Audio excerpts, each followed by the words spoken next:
thousands of people who have been taking this medication for all of these years. Now they're experiencing osteoporosis, their teeth are falling out, their bones are breaking, and kidney failure, and they're dying.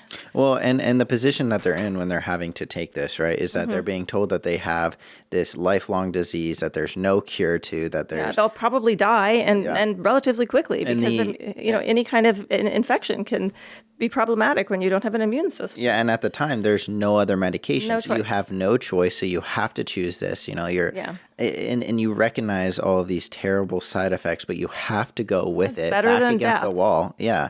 And then little did they know that behind closed doors, there was actually the same type of medication that will help in the same ways, but give you less problems and maybe even help more. Yeah. Help more. You need less of it and more effective, basically. More effective, causes less problems, but they're just being held out on for a few extra $1 billion. Prioritizing profits. Prioritizing dangerous drug and product cases. Welcome back. Another week, another episode, prioritizing profits, dangerous drug and product cases. We're back at it again, another episode. How is your week? How is your weekend? How are you feeling? What updates you got for us? Well, I feel fabulous. Totally. Amazing. Very energized. Happy to be home because I'm always happy to come home.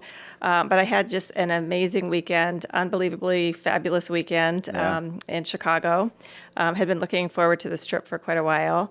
I was at the She Recovers conference. She Recovers. Yes. So for anyone that might be unfamiliar, what exactly is She Recovers? So She Recovers is it's a nonprofit organization, and they support women and recovery from like all substances.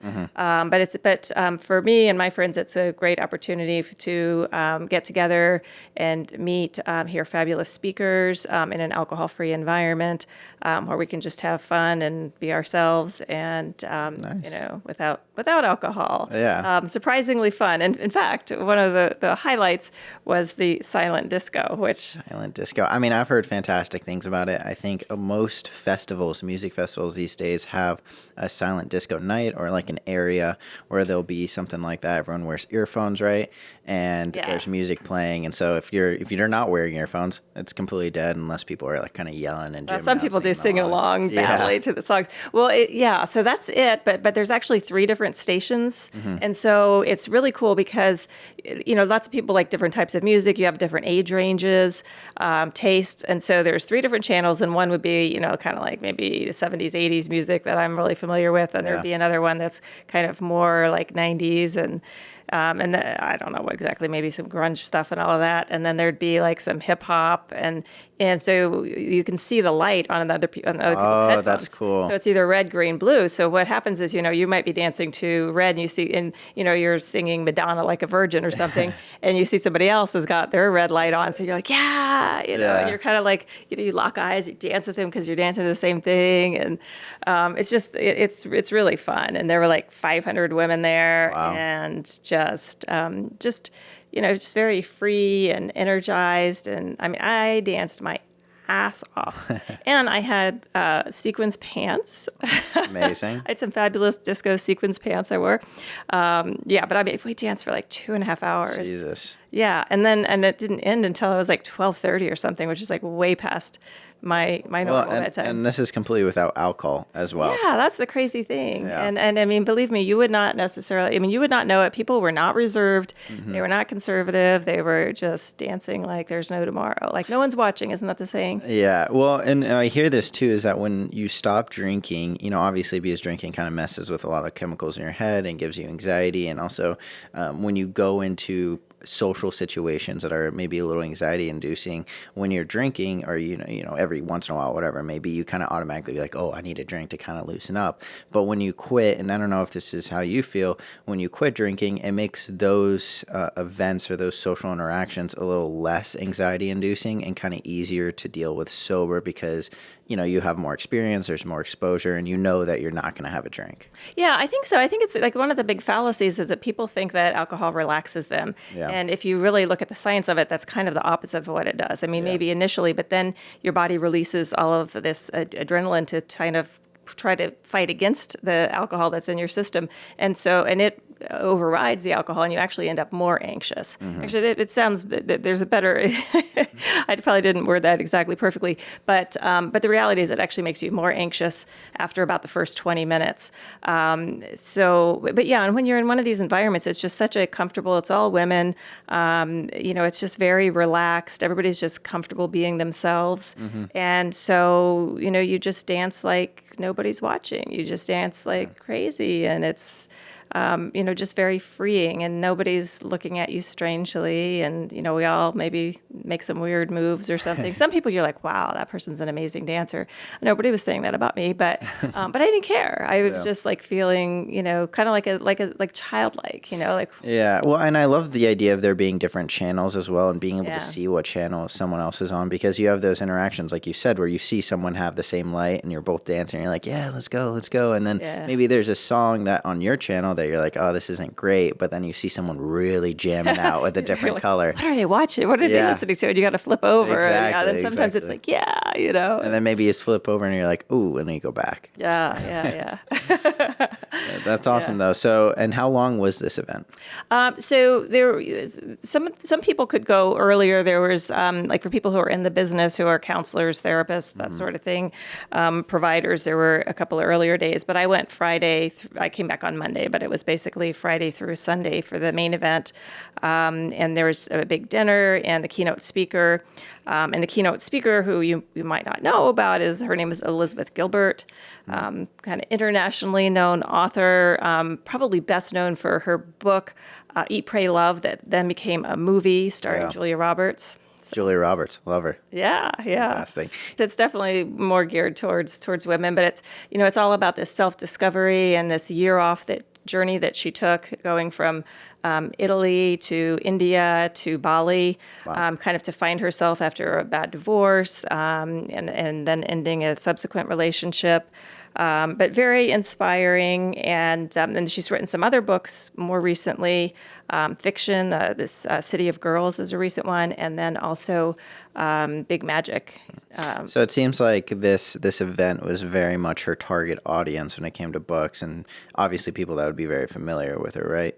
Oh, yeah. Well, it's definitely, I mean, to me, it's about women who are in kind of a growth mindset, who are, kind of getting healthier, getting our shit together, really is, I mean, to me, it's almost not so much about not drinking as about, doing things that you didn't have time to focus on when you were drinking. Well, and self-improvement as a whole, too. It doesn't even have to be so focused on the specific of what you're trying not to do. It's more of the greater idea of trying to change for the better, and that being one step of it. Wow, you said that so well. It's exactly. And it was so amazing for me. The highlight for me, of course, is that I get to meet up with some of my sober girlfriends around the country, because we're very connected and very close. Zooms, or we have a text group chat that always goes on. Anyway, but so my friend Jeanette from New York, and Claire from Florida, and then a newer friend, Jan, from Florida. And so we all managed to meet up there from our various homes. So that was just really, amazing. Yeah. And it's always a little hard to come home, and I feel lonely at first, but but I have a great home here. I've got you and Peter and the dogs. Dogs, you can't forget about the dogs. Yeah. They were very happy to see me. They say that Peter doesn't give them as many treats as I do. Yeah, Christina always says that her and Bruno have a lot of conversations when I'm not around as well. Apparently there's a lot of complaints about me. Supposedly I never hear from them, though. But is she taking care of those complaints? She does her best. She says that they work together and figure it out. But I definitely understand that feeling with, when you go to an event like this and you see a bunch of people that you've kind of built these friendships with, long distance, whether it's over group chats or over calls, whatever it may be is very similar with Discord. And when, working in crypto and NFTs, everyone that I work with, I'll talk to them on a day-to-day basis for hours and hours, for months and months, and some of them even for over a year now. and it's impressive the type of relationships you can build over without even meeting them, not even knowing what they look like. I'm sure for you probably know what they look like. You're friends with them on Facebook, but and then you go to these real life events and you get to actually sit down across the table from them, have some food, hang out, talk, and joke. I wonder, so for our events, like for example, we have Breakpoint coming up at the end of the month. It's a week long. Amsterdam. New Amsterdam. Yeah, very excited.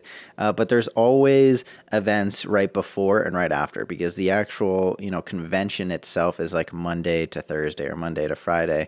But then there's always these kind of niche groups that will have their own group chats or their own communities that want to have their own events separate from everything else. And so they'll plan those either, a day or two before the event actually starts, or even sometimes during the day or during the night of the event going on, so people can kind of hop between back and forth. Is that how that is there, or is it more focused on the actual event? Well, there's a fair amount of focus on the actual. There's a lot of different speakers and authors, and so that's really great. And I didn't want to miss that. But then there's also certain groups again that they have meetups there, and they would have different rooms reserved for certain groups. So it's kind of similar to that too. And then some people came earlier or stayed later. And the author that did Eat, Pray, Love, did you talk to her at all? I know you got this book club going on. I feel like that would be a fantastic guest speaker to come into one of your meetings. Yeah, she's not going to come to our book club. What? I mean, this is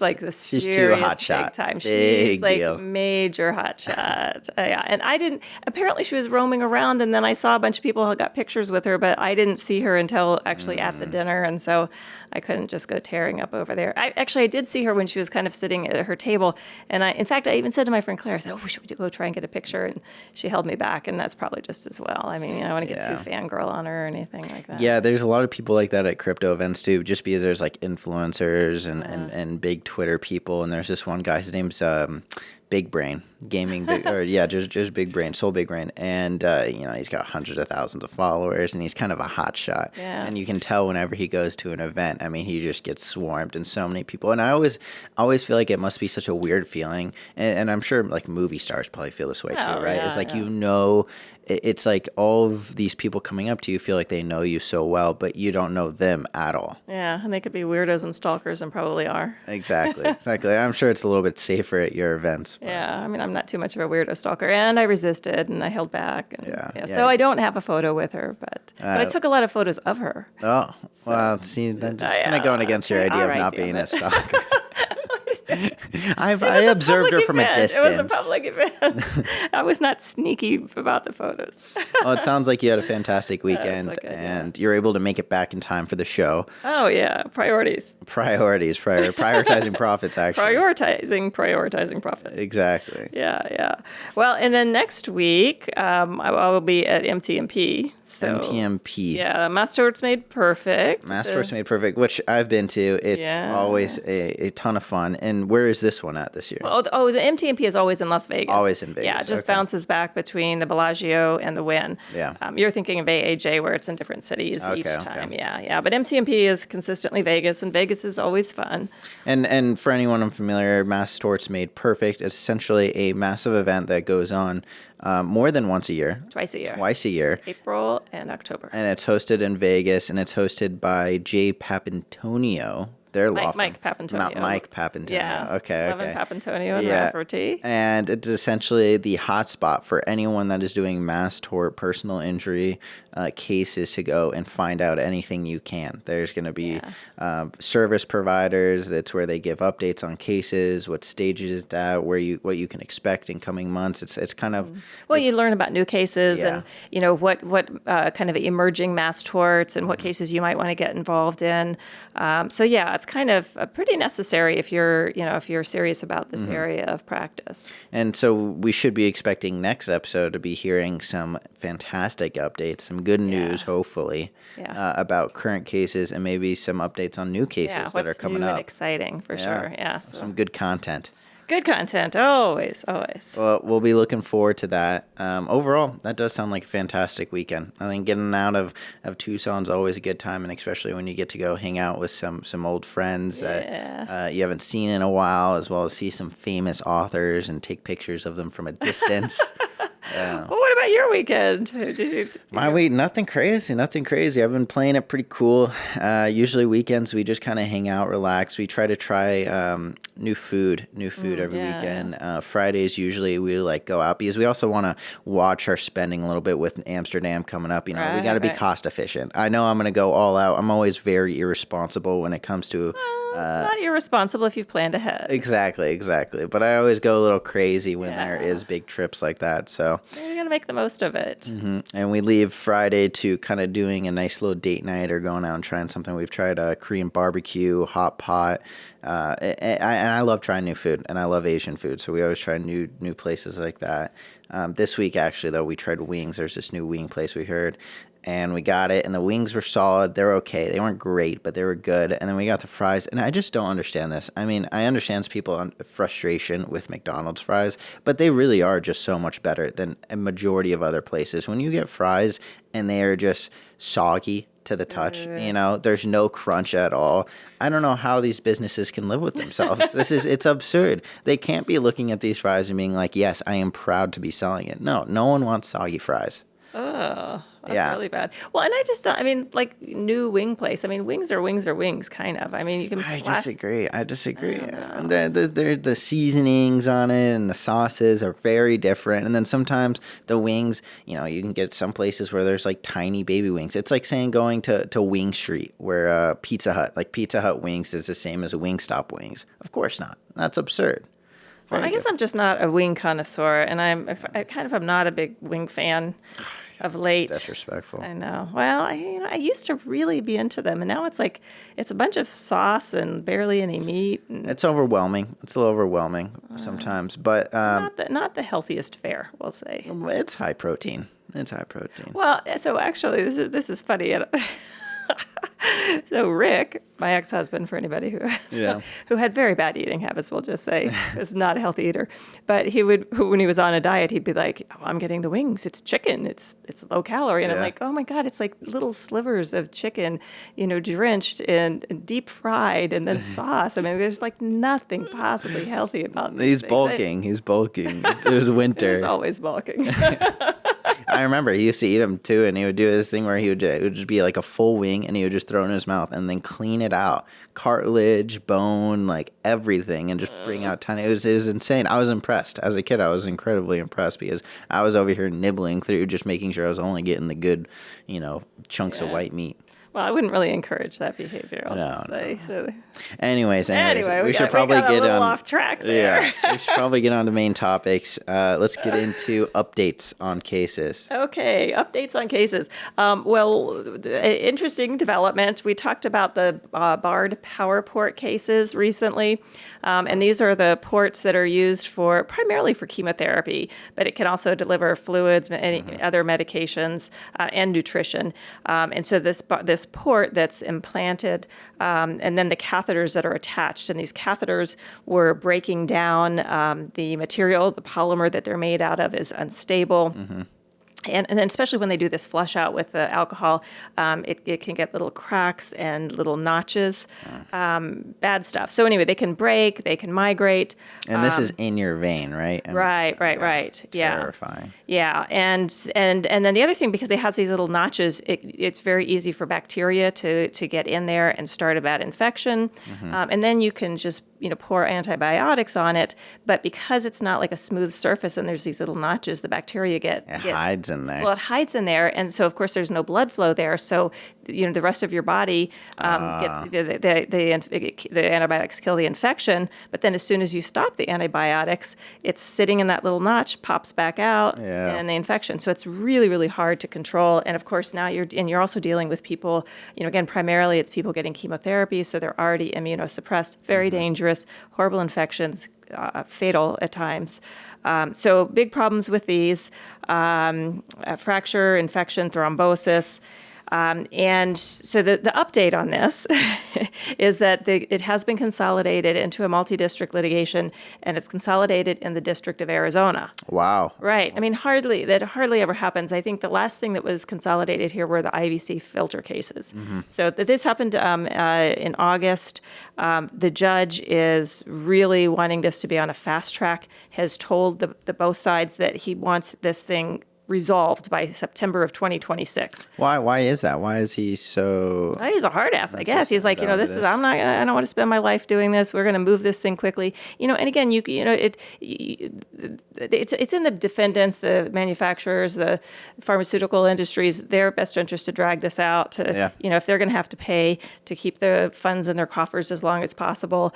So it's really good for the plaintiffs to have a judge who wants to get these things moving, resolved one way or the other, get trials. That's how you get to resolution and to settlements or verdicts.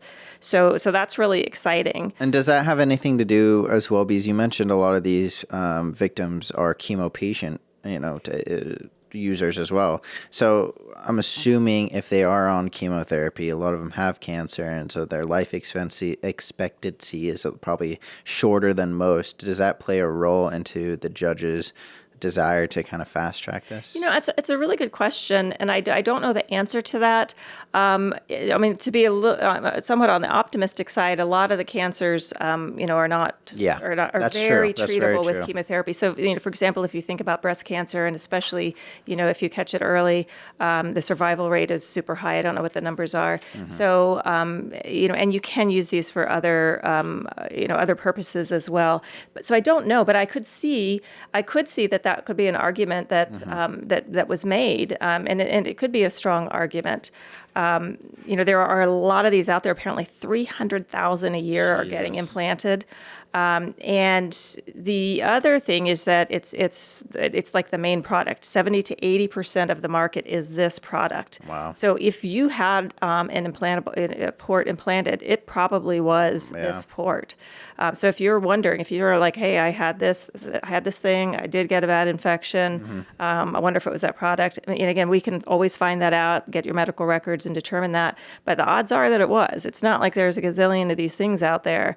This is the big player in that area. It's like the hernia mesh, where if you've received hernia mesh, more than likely it's going to be one of the ones that are having issues, even if you aren't actually, having or experiencing those issues. Yeah. On the topic of it being started in Arizona, everything kind of being brought together, I think we have covered this in the past, but I don't remember exactly. How is that determined, and does that have anything to do with there being just more victims in this state compared to others? It can. It can have to do with where the manufacturer is, although BARD is not affiliated with Arizona. But more it has to do with the availability of the judges and the convenience of the parties, that sort of thing. And so, they have the panel, the judicial panel on multi-district litigation meets throughout the year, and at those hearings. And that was, remember, I was at they had the meeting in Tucson, which was so crazy. I think that was like in March or April, very unusual. And so when the judges all meet, then they talk about should this case become an MDL or not. And then they decide, they look at the availability and determine where it's going to be located. And there are oftentimes both sides are suggesting different venues for different reasons. And so I'm not entirely sure why this one was consolidated in Arizona. It's kind of exciting though, and more opportunity for me to get involved. We were co-counseling one of these cases with an attorney who had said, we may need to reach out to you because because there aren't a lot of people in Arizona who are involved in these. So, and I know you've mentioned in the past how different states have different regulations and different expectations, and just laws are different in different areas. Does where the case is consolidated, wherever it gets consolidated, have an effect on kind of how the case is approached and what regulations are Well, no, because the cases are from people all over the country. Yeah. And then ultimately, if the cases go back, then depending on the jurisdiction, that law would apply. Okay. So this is just where the judge is overseeing for purposes of, the litigation as a whole, as opposed to the specific individual cases. So it doesn't really affect the cases themselves very much. It's more on the back end of the judge's conveniency as well as kind of the counsel as well. Yeah. Okay. All right. That makes sense. Yeah. Well, that is exciting that it is in Arizona, and hopefully you'll be able to kind of partake and be able to get involved in this one, because I think that's a great opportunity, is having a case of, this size. I think what you mentioned, hundreds of thousands, 300,000. Well, 300,000 are implanted every year, and these have been used for quite a long time, and they're very problematic. And so there are a lot of cases out there. I think we'll see the numbers going up pretty quickly now that it's been consolidated. As it gets out in the news and people are aware about it, I think that there will be a lot more people coming forward. We got a few calls, not a lot, but a few. And so, I think there will be more people finding out about it. And hopefully we'll get some more calls and get involved. Yeah. And we'll get some insider info on the show with you being on the back scenes for sure. Well, that's interesting. Definitely looking forward to hear more from that, especially just because it sounds like it's becoming more of a local case. Yeah, kind of. But if anyone's gotten those implants, it sounds like it's better to reach out, bar to Powerport, and 70 to 80% of the market is used are them. That's that product. Yeah. So if you've ever received something like that, then it's better safe than sorry to just reach out, and then that's something that we can check out for you. Moving on though, what other types of updates do we have? Well, as per usual, we have an update on Ozempic. Classic, love it. Yeah. In fact, I'm actually going to be on a webinar tomorrow for some additional information. But this that just came out is the FDA has updated the label to indicate or to warn about the risk of intestinal blockages. And so this was not on the actual warning label previously, but there have been enough complaints about it that now the FDA has stepped in and said you need to warn about it. So it's intestinal blockage, also known as ileus. That's a scary name. I know. It sounds, So ileus, blocked intestines, and it occurs when the intestines can't properly contract and move waste through the body. In these complaints, there were about 20 cases, including 2 deaths that had been reported. Very serious, potentially fatal condition. So again, something that one would want to know if they're considering taking the medication, and something that should be on the warning label. Yeah. We don't know what the manufacturer knew or didn't know, but there have been enough reports since it's been out. And again, these are voluntary people just reaching out, and so many people who have problems don't think to go and report it to the FDA. Yeah. So if there's 20 reports and 2 deaths, again, tip of the iceberg type of thing. There have been many, many more complaints about that.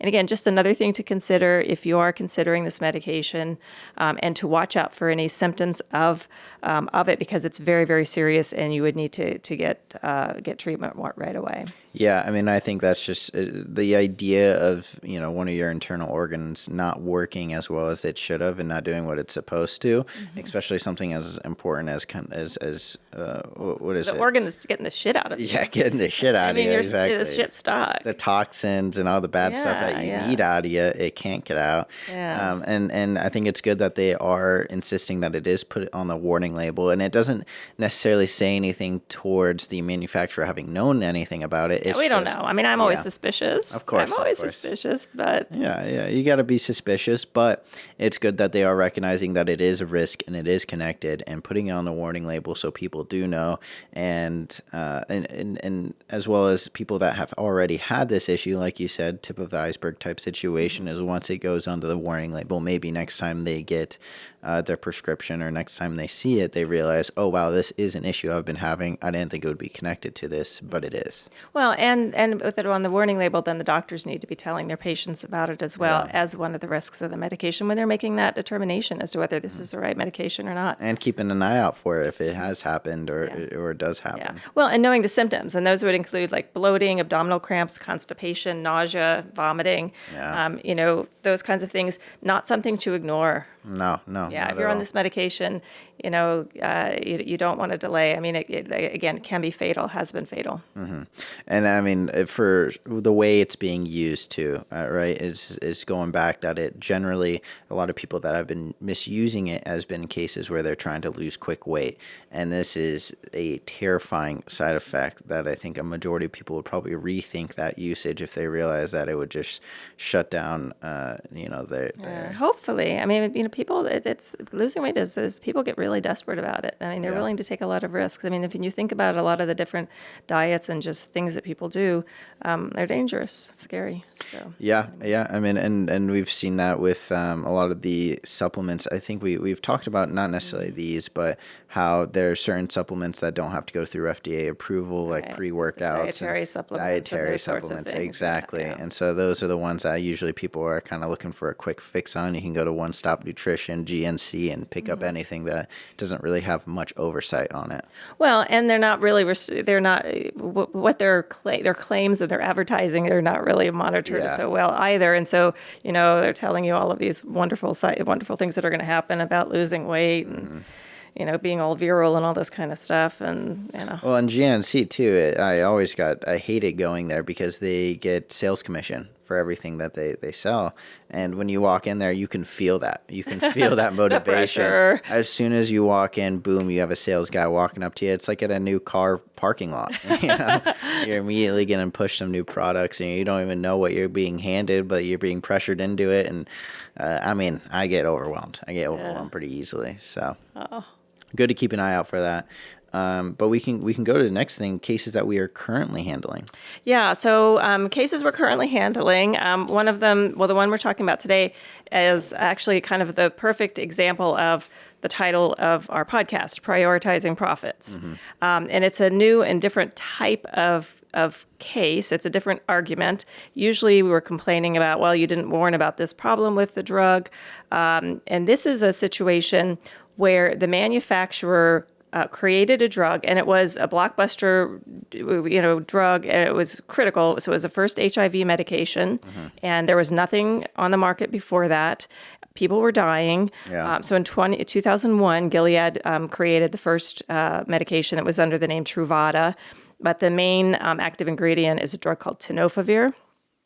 And so, $11 billion a year, big deal, huge. Well, I can imagine, too, because I wasn't, I don't know if I wasn't around, but I just wasn't old enough to really know. But when AIDS first came out, I've seen movies, and I think there's one with Matthew McConaughey where, the hysteria and fear was massive, right? Everybody was dying. I mean, there was nothing to do. Yeah, and no one knew, the cause or how it was contagious or how it worked out. And I remember something about, I think it was the Queen of England shaked a AIDS patient hand without like a glove or anything, and it was like photographed and it was put up, and it was massive because it helped with this entire stigma of, my goodness, like almost like COVID, am I going to get it if just being in the vicinity, which obviously isn't the case, and we know better now, but back then it was terrifying. So a drug that is helping with that back then, I can imagine being huge. Well, and so really when this was all happening in the, mid 80s, that's when people didn't know exactly how it was communicated and that the real fear was going on.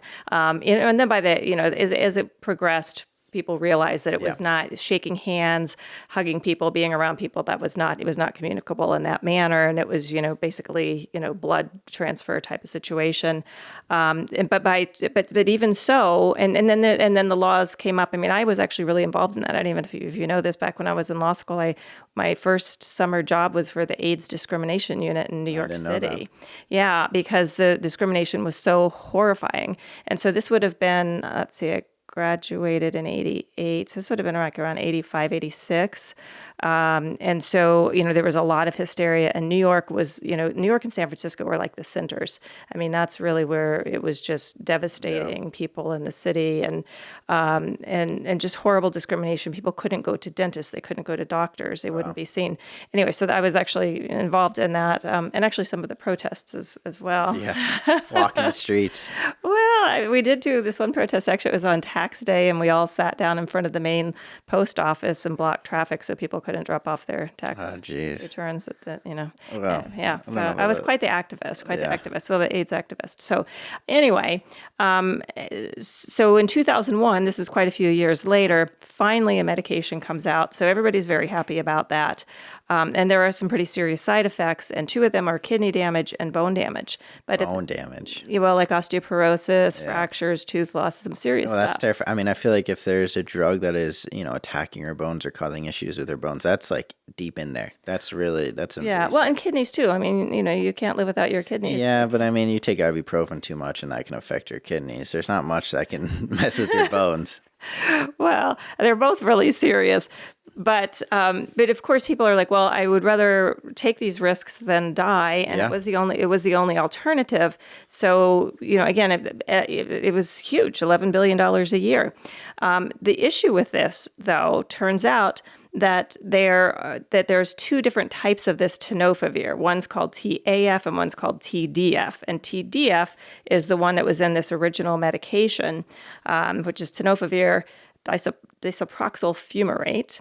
But there's another version of tenofovir called TAF, tenofovir alafenamide fumarate. And the second one, the TAF, is much better. You can use less of it, and it doesn't leak. It gets delivered to the target cells more directly so that it doesn't leak into the blood as much, which affects the kidneys and bones. Mm-hmm. And so if you use the TAF, it won't cause these horrible problems.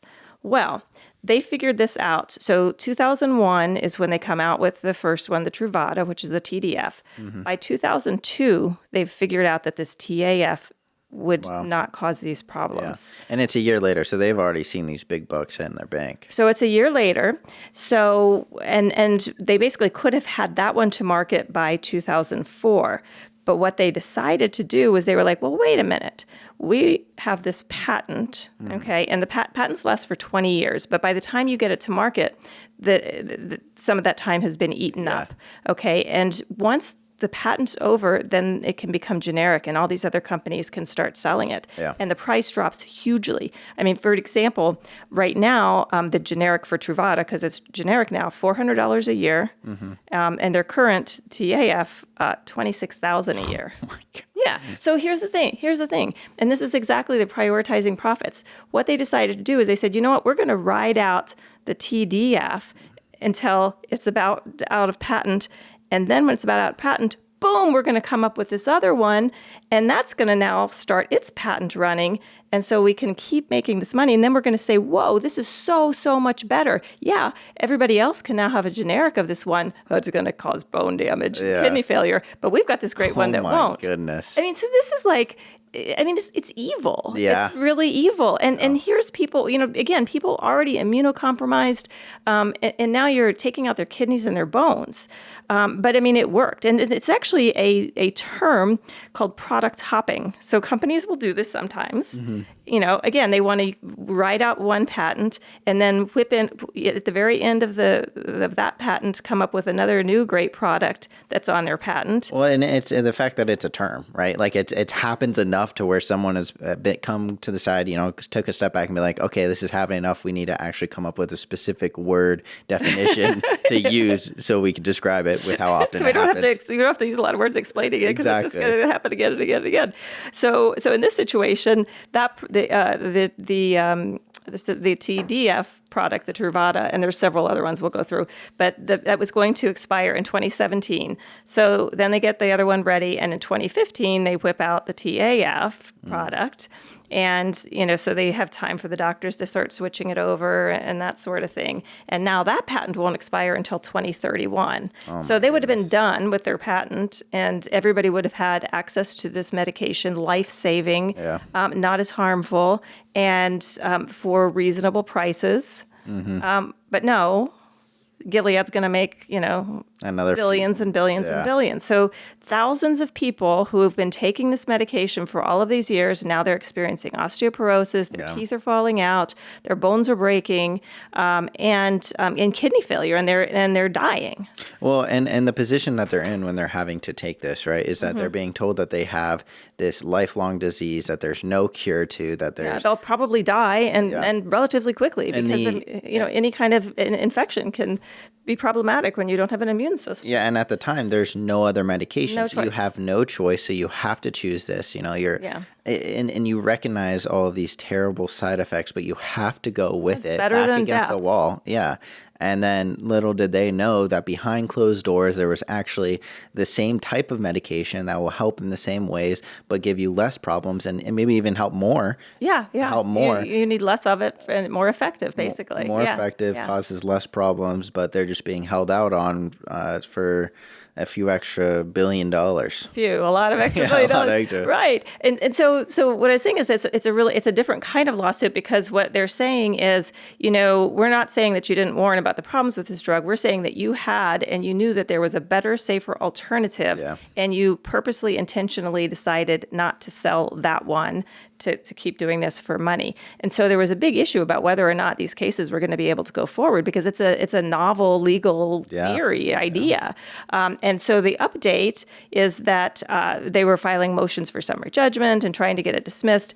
And the judge just recently said, no, we're going to go forward to trial with this theory. Good. We are accepting this because they thought they would just get them all tossed. Yeah. So that's kind of the update and the background on it. And again, and you're taking out, a vulnerable population to start with, and it's just anyway, it's one of those cases that my hackles just go up and I just get like pissed. And then they think, oh no, well, there's no law that says we can't do this, but there should be moral laws. Moral laws don't go very far with the pharmaceutical industry, as we have learned over the years.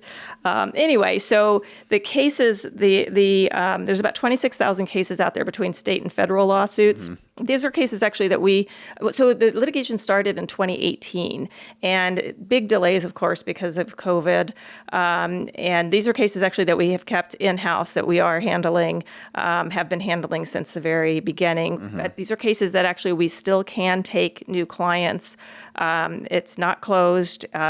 We can still take new cases, and it involves, so the original medications that had that TDF are Truvada, Viriad, Atripla, Complera, and Stribild. The injuries, again, we talked about chronic kidney disease, acute kidney injury, kidney failure, osteoporosis, osteopenia, osteomalacia, tooth loss, bone fractures, horrible stuff.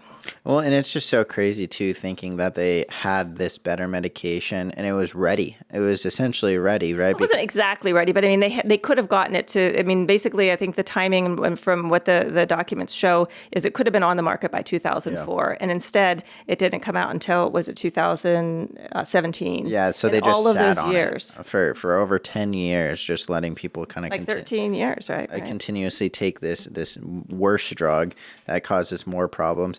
And so for a case like this, since it's in my head, it would make sense for anyone that took that first drug to have a claim. Well, they would need to have the injuries. They'd need to have some, but most people do. Yeah, I was going to say. Some sort of kidney damage or some sort of bone injury. But if you have either of those things, and again, they're progressive conditions oftentimes, and with osteoporosis, the stuff doesn't reverse. Yeah. So, maybe it stops getting worse, but generally once you get started, it's a problem. Yeah. And again, if people were on it for a long time, in all likelihood they have. It's a very harsh medication. And I'm sure there's a lot of people at that time waiting for a drug to come out, because there was nothing before that. They're just waiting for something to come out. And as soon as something did, obviously they're going to hop on that train because it's better than death, back against the wall. Yeah. They have to. And then at that point, before the second medication came out, it had been over 10 years of taking this drug that they knew that there was more and worse problems for. So the odds of those people to have these issues are even higher. Yeah. Well, and one of the really nasty things that came out was that, that these executives in the drug company, they were like, they knew about this problem, and they're like, well, these people are going to die anyway. Before they get kidneyed, before they get osteoporosis, before they get their kidneys fail, well, they're going to die anyway. What does the documents behind the scenes look like here? Because I feel like they really have to be some nasty stuff, like emails of just people straight up not caring about other humans' lives and literally saying, we're prioritizing profits here. Isn't it perfect for? That is like the poster case for the title of our podcast. So a lot of the documents, when they disclose these in discovery, there's protective orders, and so that you cannot disclose the content. So there's little bits and pieces that we have, and when these cases go to trial, we're going to hear some stuff. Yeah, some sick shit, I bet. Right, and if they don't settle these cases, and they were fighting. They thought, we're never even going to have to go to a trial. We're never going to have to get to a jury because this is a crazy new argument, and we don't have to make a different drug. Yeah. Just because we know there's one, it's not our obligation.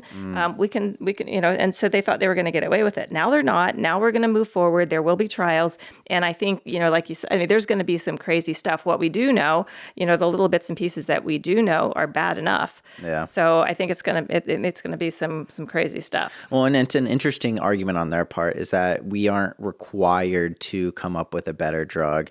I'm sure they're sitting back and they're saying, well, there wasn't a drug already. If it wasn't for us, there would be nothing. Yeah, everybody loves Gilead. And of course, like any of the AIDS organizations and all of this, and they sponsor things, and of course they do. It's a captive audience and all of this, but yeah, no, that's gonna be. It's going to be crazy, like you said, when stuff starts really coming out. Do we have any time frame on any of this of when we think things are going to really start playing out or moving fast? Well, now that that was the big issue. And first of all, the big delay, of course, was COVID. That knocked everything out for a couple of years. But figuring out if this was even something that you could pursue. that was the big fight, was we're not going to get to the trials because this isn't even a case. It's not even the law, blah, blah, blah. Now they're saying, yes, it is a case. It's going forward. So trials are going to get set. And I think it's going to speed up from here. So definitely people, if they have taken these drugs, and again, anybody who has HIV or AIDS, they probably took these drugs unless they were diagnosed very recently and took the newer ones. But yeah, it's something, if you want to get involved, now is the time to do that. Well, and I'm assuming this is going to be a massive case because the punitive damages has to be insane here, because they were making billions and billions of dollars a year for 10 plus years while they knew that they had a better drug under the table. And it's been out there being used for 20 years now, over 20 years. They have a massive treasury going on back there. And I'm sure that the victims are over how many dead bodies, exactly. Right? And the victims, tens, if not hundreds and hundreds of thousands of people that have been experiencing this awful disease and taking this terrible medication, good at the time, I guess, but compared to what they had, this bad medication causing all these problems, and oftentimes with having to take it permanently once you have it, right? Because it's not something that's curable, and you have to keep taking it to keep feeling better, or to stop feeling bad, I guess. Or to not die. To not die, yeah, to not die. I'm assuming this has to be a massive case, right? I think it will be, yeah. You don't know what a jury's going to do with it. A jury could be like, yeah, I agree, they don't have to do that. But it's going to at least go to some juries. And I think it's good. If it's going to a jury, this is, like you said, if once this stuff starts really coming out about the behind the scenes conversations, I can't imagine a jury listening to that and not having a problem. Oh, we'll see. We'll see. We'll see. But yeah, so that's a case that we are actively involved in. We're not, working with other firms. We're handling those in-house. And I'm assuming this is one of those cases as well that if you have AIDS or if you've taken any of these medications, it's better to just reach out and see, because it was the first AIDS medication. So if you were diagnosed in the early days and even for a while, but really up until 2017 was when the other ones came out. And even so, it took a while for doctors to switch over. Plus that there was always the issue that now you could get the original one at generic, and the insurance companies are going to want to use that if it's just as good. So the doctors have to understand how significant the problem is with that, how much better the new one is, to switch them over to that. Again, the drug companies are going to be pushing them to do that because, again, they don't want them going to use the whatever $42, $400 generic when they can get $27 $46K on the other.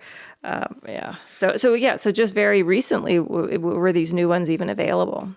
That's shocking. It's just shocking that something like that happened. And I think that just goes to, the whole conspiracy theory of how bad these big corporations are and how much they prioritize profits and really just kind of look out for their own back or their own pockets, I guess, when it comes to this type of stuff.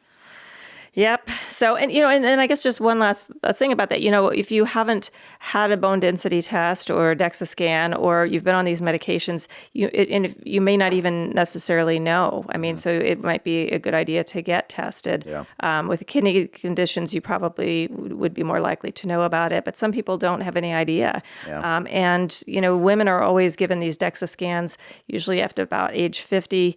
Although some people, some people, the doctors still don't recommend them, but men not so much. And the incidence of HIV is higher in men, and so that might not be something that necessarily is being even tested for, and you might want to get a test. Yeah, I remember a fantastic movie. I forgot what it was called, but it's with Matthew McConaughey.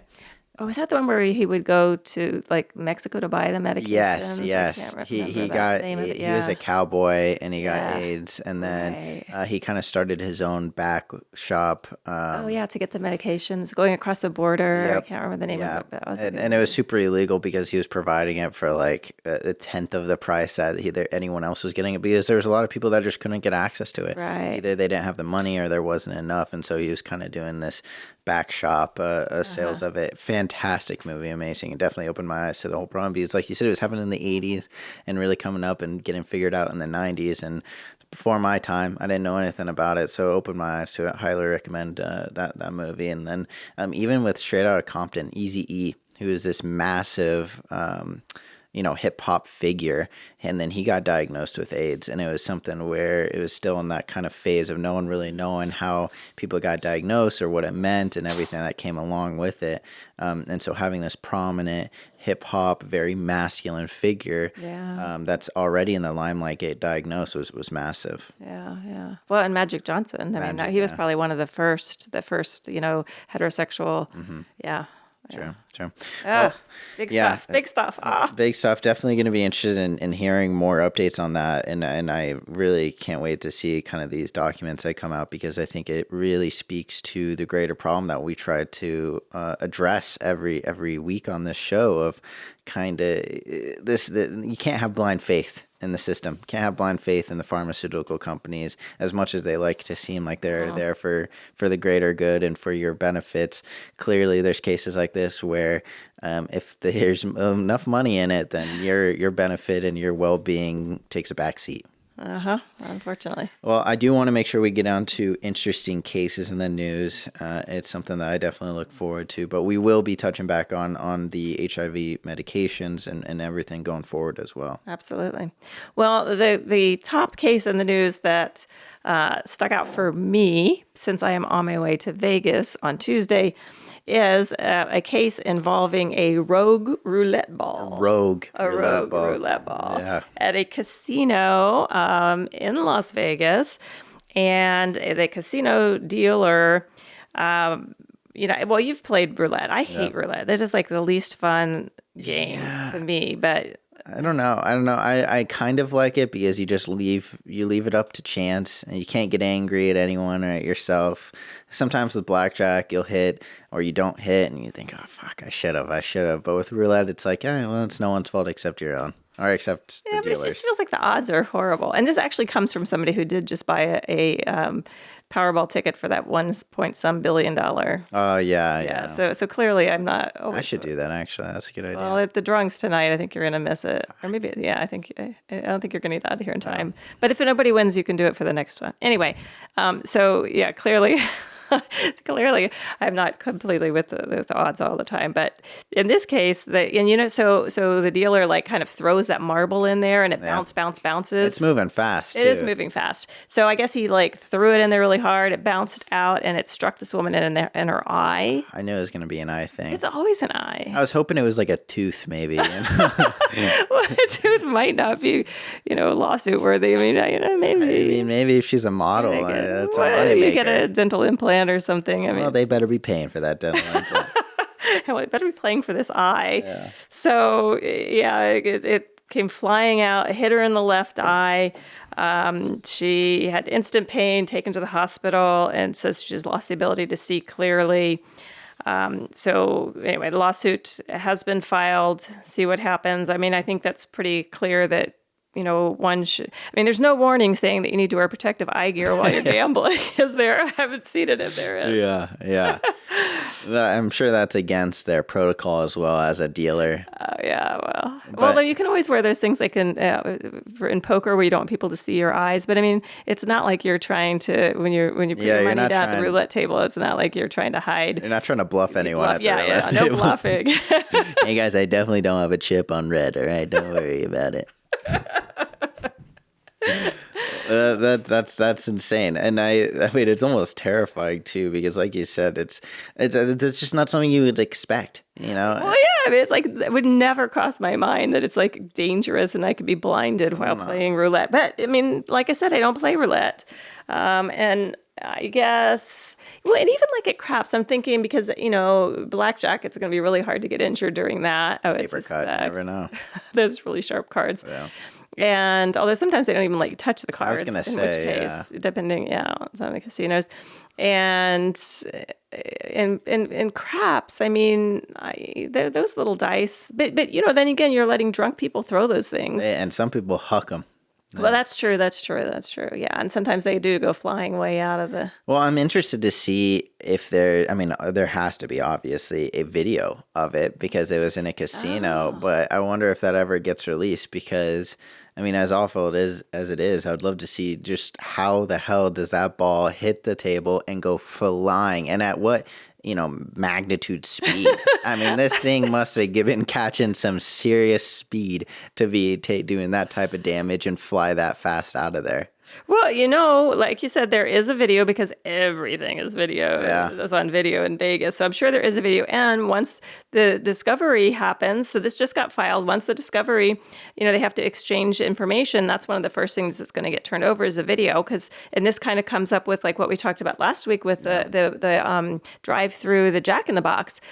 It wasn't until the lawsuit got filed that this video came out. And now it's in all the news of the crazy lady shooting through the drive-through window stuff. Mm-hmm. You can actually watch it happen. So this is there will be a video, and I suspect we'll get to see that eye injury happen. And what happens to the money on the table? I know there's green, red, and black, but I didn't think there was an eye slot. You could throw a few dollars in there. I'm sure the return on that would have been insane. It'd be like the yo or something with craps, where there's like the odds of that actually probably even worse. Well, the green's like 10 to 1. I'm sure the eye is like 100 to 1. Like 1,000,000 to 1. Has this ever happened before? Has there ever in the history of roulette been an eye? That casino's going to add a new bet slot on their roulette tables.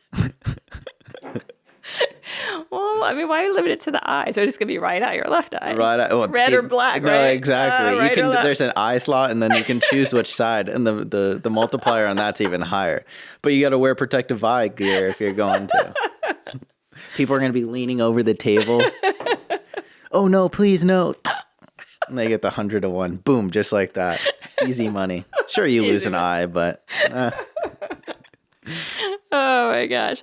Well, I'm a little more nervous about this trip than I was before reading the news on this. Well, you better bring an extra pair of sunglasses. Worst comes to worst, you lose a lens instead of an eye. Oh, yeah. So I don't know what other kind of injuries could happen in a casino. Well, we'll see if there's a video that comes out. Maybe we'll bring it back up and talk about it because that'll be an interesting one. I still need to check out the shooting in the drive-through line because, that's so shocking. I know you mentioned you had taken a look at it and the woman was super calm about it. Just another day. Well, it was so weird. So I was actually in the office today showing Danny because she hadn't seen it, and I had looked at it, and there's a couple of versions of it. There's like two different angles of cameras. They really are seeing what's happening, in the drive-through. Why they didn't see it, and you'll have to watch this because literally, the gun's like in the back of her pants. Oh, it's not even like under the shirt. No. I mean, and it's not even like she had to go anywhere. She just turns around and slides it out of her pants and then goes back and starts shooting out the window. And her coworkers probably see it on a day-to-day basis. Well, so there were two people. So I got a little more detail on this now because it was just so crazy. And there was an interview by the guy who was in the drive-through window, and you could see kind of the whole thing going down. And so he orders this meal, and she gives him the regular fries and not the curly fries. And of course, curly fries are like the thing at Jack in the Box. Yeah. You enjoy them. So he says he doesn't get the curly fries, and then he says, well, wants to give her back the plain fries. No, well, can I just get some additional curly fries? I'll pay for them. No. I mean, she just apparently she'd had a shitty day, and she was just having none of this. I'll pay. I already paid for something I didn't want. I'll pay even more for what I actually want. He really wanted these curly fries. How dare he? And she was just like, no, you're not getting the curly fries. Fuck you. Who the fuck do you think you are? You think I work for you? No. Well, I mean, and the way they were describing it was she just had a bad day. And I'm like, okay, but this is like a service industry. This is like, the customer's always right. I mean, just give him the damn curly fries. But it gets even crazier, Ben. It gets even crazier. He wouldn't leave the drive-through area. He just kept arguing he really wanted them. Yeah. And at that point, it's out of principle. But I'm like, seriously, this is your career here that's at risk, right? Yeah. I mean, just give him the damn. Just spit in the fries. Fuck, and then he'll never know, and you get a little laugh when he walks away. Yeah, and you don't go to jail. Yeah. I mean, well, presumably, although you would see that on the video too. I mean, it seems like she didn't even go to prison, right? I mean, it was. Well, yeah, that's a whole other crazy situation. So then they start arguing, and she gets mad, and she starts throwing ice into his window. Nice. Yeah. Well, it was a warning shot. It was a warning shot. Ice is first, bullets are next, buddy. And then he gets mad, so that he throws his food back in her. Yeah, you got to watch this. So that he throws his food back in her, and then she's just had it. And there's a second employee who's now come over kind of to see what's going on. She's just standing there. And then the woman, she just calmly turns around. And I guess originally she had tried to argue that she was in fear, and she was defending herself, which is insane because the guy's out here in his car, weaponless, with a dog, a pregnant wife, and a 6-year-old daughter. Weaponless. He did have some normal fries that he's willing to throw back. Exactly. Okay. And they might have been really hot. They could have been sizzling hot. They could have been scorching. Fresh. But then it still would have been her fault, serving fries that are too hot. There you go. And they'd even had time to cool off by then if they still were too hot. Yeah. He grabs it out of his kid's hands and back. Give me those back. Throws them out the window. I need ammo. He grabs her kitty bottle, throws it out of there, just starts scavenging through the back trying to find more shit to throw. You got to watch this because you're going to just lose it. And she just casually turns around. She just slides the gun out, and then she comes back, and then she just shoot. I'm like, holy crap. And he tears off, of course. I mean, it's really a miracle that nobody got hit. Yeah. Yeah. Well, no one got hit by bullets. I'm sure there was there was fries and ice. There was some damage. There was some serious craziness there. Yeah. So anyway, crazy lawsuits out there. Yeah, really dodged a bullet, if you know what I'm saying. A few. A few bullets. 2 or 3, Aye. All right. Well, we are kind of coming to a close here on the show. Is there anything else that you wanted to touch on? Any interesting cases, any questions or comments, anything like that? Well, we did have a question we'll touch on briefly, and that was we were asked, could I just represent myself in a class action or in one of these cases? Yeah. And I guess the short answer is yes, you can. Mm-hmm. But the longer answer is it's probably not a good idea in certain circumstances. In class actions, these are the cases where there's a class, everybody who has purchased this item or subscribed to the service or whatever is automatically a class member and automatically has a claim. And usually getting compensated from those simply involves filling out like a claim form. In those, yes, absolutely, you can represent yourself. You probably should. Attorneys aren't probably going to want to represent you because the recovery that you get is not going to be significant, and so a percentage would not be significant, and you just don't you don't need an attorney on those. So the answer on, again, the class actions is yes, and that does make sense. If you have questions or you're confused about the claim form or something, you could always reach out to an attorney. Some will tell you go away. We would help you with it because that's just how we are. We're good people. We're very helpful. But so on these MDL cases, these are really different because each person has their individual lawsuit, and it's not a claim form. You have to file a lawsuit. You have to allege certain things. And once the multi-district litigation has been once it's been consolidated, there oftentimes is a form complaint. But even that, I mean, it's a standard form, but you still have to include certain information. You've got to get certain documentation. Just not a good idea. Well, and I would imagine, I mean, I even working alongside you and hearing about it every single week, I can only imagine the amount of stuff that goes on the back end. And I mean, some of these cases take years and years. And as someone that goes to Mass Torts Made Perfect, gets all of the updates, you know, we have Danny, who's absolutely fantastic, and she's requesting the medical records and handling a lot of the back end stuff on that side. I mean, there's just so much that goes into each individual case. And when you reach out to attorneys like yourself, then they handle it all. And maybe there's some things here and there that you'll have to answer some questions or fill out a form here and there. But generally, it's something very hands-off compared to if you handle it by yourself. Yeah. I mean, it has to be just an absurd amount of hoops and paperwork. And everything. You know, and the problem is that, I mean, if you leave something out, if you miss something, I mean, you can basically lose the case. Yeah. Now, judges so it's called pro se if you're representing yourself, and they're very accommodating, and they'll cut you as much slack as they can, but there's a limit to that too. Yeah. And so, and many times you'll see that where judges are saying, you know, really recommending somebody get counsel because it's frustrating for both sides. Yeah, I bet. So that's kind of the answer. They're really very different things, and people do get confused about the mass tort, the multi-district litigation versus the class actions. But the class actions, you can do those on your own almost always. Most people can, most people do. The others, yes, you can, but usually going to be a bad idea. Yeah, and I think that's a great question because you always see or hear, like in TV shows and movies, where there's always people that try to represent themselves on criminal hearings or criminal cases, and those seem a little bit more realistic. You know, still not a good idea. You always you're gonna end up in jail. But... Yeah, you always see the recommendations, and it's not only just because you don't have as much understanding of the law as lawyers that go to school for it and pass the bar exam, but also it just doesn't look good for in front of juries when you do it yourself. But it is a little bit more realistic, I would imagine, going to trial that way compared to these massive mass tort consolidated cases. Yeah. There's thousands, if not hundreds of thousands of victims and of complaints and just a ton of paperwork and different things that you need to do to kind of keep up with the case as a whole. Yeah.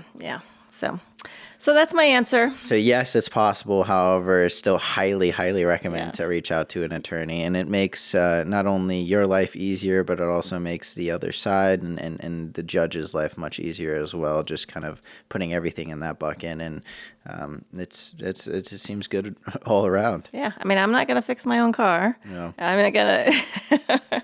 No, fair. You know, I mean, take it to somebody who knows what they're doing. Again, on the MDLs, class actions, have at it.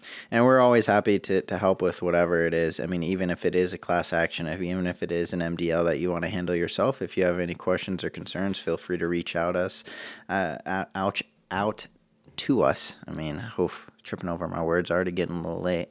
And we're definitely happy to help. And, you know, we have, you know, several cases going on. Obviously, the HIV medication that we mentioned, that's something where if you have taken any of those medications, experienced any of those issues, and maybe even if you haven't experienced those issues, it's still good to reach out because that's something that we can take a look into. Same thing with the bear hugger and the hernia mesh, where it's something that it's used so commonly, and it's a lot of these issues you might not recognize are connected to these products, but it's just better to reach out because that's something that we can handle and we can look into it for you. Well, that's what we do. Perfect. Alrighty, well, I think we are going to close it out. Thank you, everyone, for tuning in for another episode of Prioritizing Profits. Fantastic week, fantastic show, very interesting. Hopefully we got some more updates on the HIV medication as well as MTMP coming up. We're going to get some insider info there and maybe some more interesting cases in the news as well. If you want to hear more from us, definitely check us out. Facebook, Instagram, TikTok, we got it all there. got any questions or concerns, please feel free to throw them down in the comments. If it's something you don't really want to throw out there, you don't want it to be too public, you can also email us, podcast@showeredlaw.com, and we'll definitely get back to you. And if it's something that you want us to touch on, a story you want us to cover, or any questions, you can always reach out. We're happy to answer them. But with that being said, I think we're going to close out. Hope everyone has a fantastic week and have a good one. Viva Las Vegas. Prioritizing profits. Dangerous drug and product cases.